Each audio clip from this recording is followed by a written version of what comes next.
ပရမဂါထာနဲ့ဘုရားဟောပြတယ်ချမ်းသာ၄မျိုးပေါ့အတ္တမိဇာတမိဒုက္ခသဟာယအရေးကြောင့်ပေါ်လာရင်တဲ့တငယ်ချင်းကောင်းရှိမှချမ်းသာတာအရေးကြောင့်ပေါ်လာရင်ဘာကောင်းရှိရမလဲမိတ်ကောင်းဆွေကောင်းရှိရ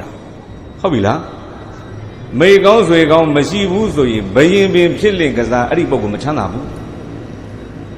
မိတ်ကောင်းဆွေကောင်းမရှိဘူးဆိုဘယင်ကြီးပင်ဖြစ်နေပေမဲ့ချမ်းသာရဲ့လားတိုင်းပြည်အုပ်ချုပ်ဘယင်လှုပ်တဲ့ကောသလဘယင်ကြီး